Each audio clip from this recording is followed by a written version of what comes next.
Thank you for joining me tonight for tonight's CGS event, part of this year's Immigration, Identity, and Globalization series, which explores the many questions and dynamics today's immigrants face. Elected to the United States House of Representatives in March, our featured speaker this evening is a man who believes members of Congress should be thoughtful and deliberative in approaching the issues that are most critical to our community and to the nation, and should always seek to work together on critical issues like veterans, healthcare, job growth, and immigration. A member of the House Transportation and Infrastructure Committee and House Veterans Affairs Committee, Congressman David Jolly is a strong advocate for veterans, helping to pass an emergency VA bill that was recently signed into law. On the issue of immigration, Congressman Jolly voted this summer in support of a $694 million U.S. border security bill that would provide funds to address the influx of children at the U.S.-Mexico border. The legislation included a limited and narrowly targeted package of solutions that focuses on law enforcement, border security, and the safe, timely, and responsible return of individuals to their country of origin. A resident of Indian Shores and representing Florida's 13th congressional districts in Pinellas County, please join me in welcoming Congressman David Jolly.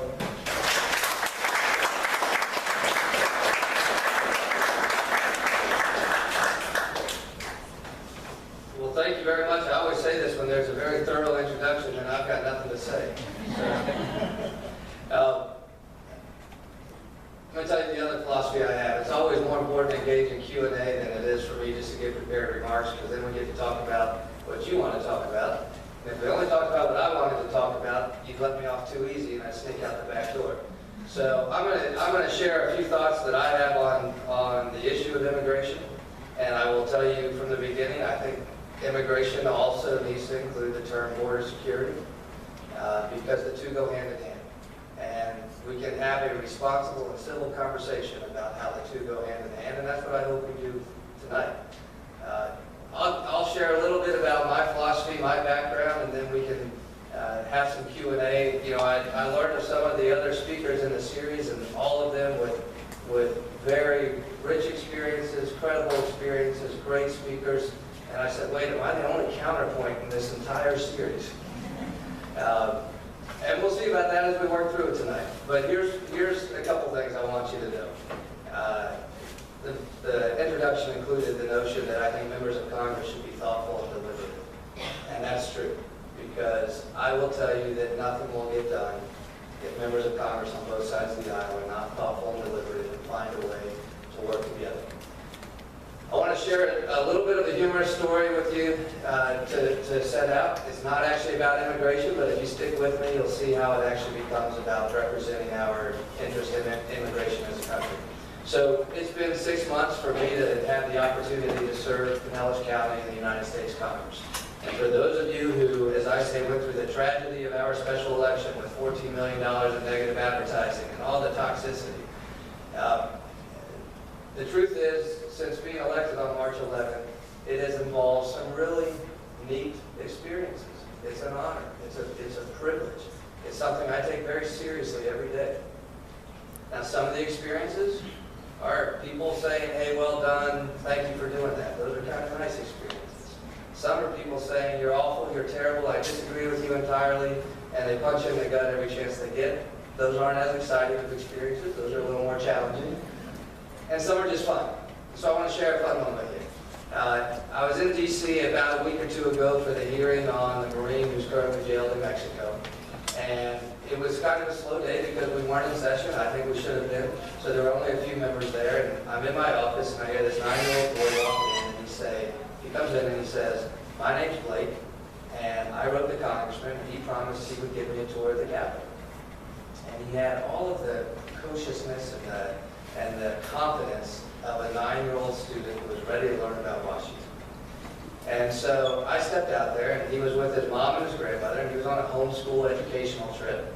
And so he said, my name's Blake, I wrote you a letter, and I wanted to get a tour of the Capitol. My mom made me write it myself, because I'm supposed to learn what it's like to be a member of Congress, and so I have to take history very seriously.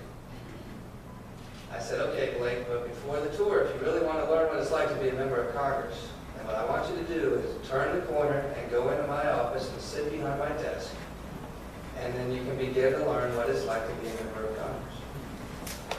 So he turned the corner and he marched into my office and he looked up at me and he said, "Wow, your room's as messy as mine is." What does that have to do with immigration? Here's why. We can have this academic conversation all night. I have occasionally given academic sessions in colleges about what is the role of a representative. Is the role of a representative to run on a platform where you express your convictions, and by whatever margin you're elected, that you honor absolutely every one of those convictions, regardless of what public opinion is? Or is the role of a representative to reflect what is most important in the community that you're elected to represent? And academically recognize the tension between those two philosophies behind representation. So what was most important to Blake was that he got a tour of the Capitol. That's it. What was most important to his parents was that he learned something while he was there. And so as the elected representative for Blake and his parents, I wanted to honor what was most important to Blake and his mom and to his grandmother that day. Now, what is most important to some people in the country right now is the status of 11 million people that are here without documentation, or with a status that qualifies them as being undocumented or here illegally. It's the most important thing to a lot of people in the country. What is most important to other people is border security, and is stopping the inflow of those who are undocumented. So as an elected official, as a member of Congress, what is the appropriate role? How do you balance that? So college campuses, there are moments in history replete with public policy developments that originated on college campuses. And in some areas it was referred to as radical. Radical convictions of college students that changed the course of the country. Well, I believe in a radical notion myself. And that radical notion is that Congress should work. I believe Congress should work. I believe Congress should govern. I believe if we are not in session, if we are not working, that we will never address the issues that are most important to the country today. What does that mean?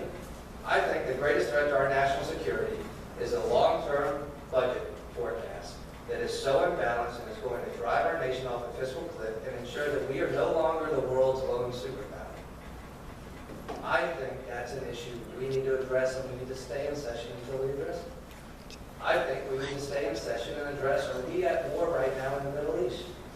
We should be debating whether or not Congress should provide an authorization to use military force for the President's current engagement in Syria. We just had a dramatic change in our position in Syria. One from where we were looking to topple Assad, and now we're hoping for his cooperation. And what happens if Assad changes his mind tomorrow? Bottom line is the American people deserve to have their voices represented in the United States Congress. That includes the issue of immigration. Now, I want to tell you that puts me in a minority with some in my own conference who would prefer we don't bring it up. But I'm going to share with you tonight, frankly, from a conservative standpoint, why I think we should bring it up. And I'm going to tell you what I think the outcome would likely be. And then we can engage in some Q&A. I mentioned at the beginning that any talk on immigration needs to also include conversation about border security. We have devolved the political conversation on so many issues in modern America to you're either on one camp or the other. You're either for the Ryan budget or you're for the President's budget, and there's no third way. Well, we're going to get nothing done if we keep with that model. There are things we can accomplish together by identifying a third way on those issues. And we should. We should expect Congress to work. We should expect the President should work. We should expect government to govern. And that includes on immigration. And let's identify where we can find consensus, and where we can, let's continue to work on it. So what's the third way on immigration? It starts with the rhetoric. It starts with eliminating the vitriol that is so divisive when we talk about issues like immigration. I will tell you this, we are a loving and caring nation made better because of legal immigration. We know that. virtually everybody here, myself included, is descended from immigrants. We are a better nation because of legal immigration. We also are a nation of laws. And you don't get to just choose one side or the other. You know, I got a question about whether or not the state should accept the Medicaid money. Well, guess what? If Washington has money that's going to be spent somewhere, why wouldn't we want it in the state? Well, maybe because the obligation is 8 years from now to carry on that funding, and if not, there's penalties to the taxpayers of Florida. You can only have that conversation if you're honest about both sides of the equation. And then you can have an honest conversation, an honest debate about it, and together we can decide what do we as a public believe. The same is true of immigration. The left is not trying to give away the story, and the right is not mean-spirited. Both have credible arguments about why immigration reform needs to be considered and why border security needs to be considered. So in my notion that Congress should work, Congress should be informed, I want to share with you a little bit about how serious I take this. I've had 2 sessions where I sat with an immigration law judge, a retired immigration law judge, to ask him to educate me specifically on the status of 11 million. We can talk about border security in a minute, but specifically on the status, educate me. And I can tell you this, and we know this, much of this is common sense, there's a bell curve to the 11 million. We're going to use the term 11 million, maybe it's 12 million, we're going to use 11 million tonight. There's a bell curve. You have some on one side of the curve who have egregiously violated the law, knowingly, with the intent to commit a crime. This goes to being a nation of laws. Okay?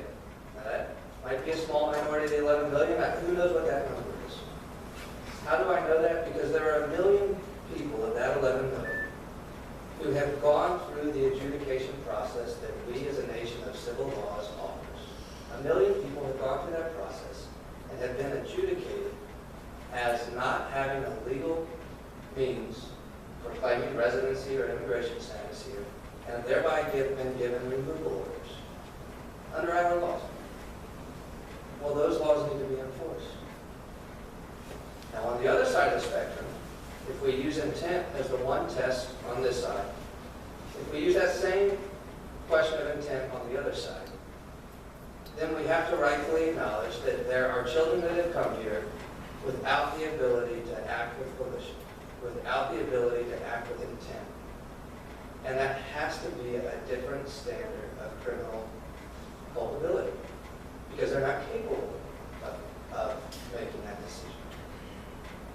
So what do we do with that bell curve? Well, first we recognize that every person from number 1 to 11 million might be different. Then what do we do on border security? Because I also, as a part of trying to do my job, have met with consular officers who engage in the interview process. And they will tell you that one of the greatest frauds we have right now is marriage fraud. One consular officer sat with me and said, in 3 years, he had the same person apply for 4 wives.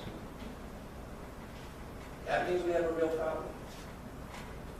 And just as the left is not trying to give away the story, the right is not being mean by insisting that we actually should enforce our current laws and call marriage fraud when it's marriage fraud. We also know that the border is not secure. And we can do everything in the world we want to begin to address the 11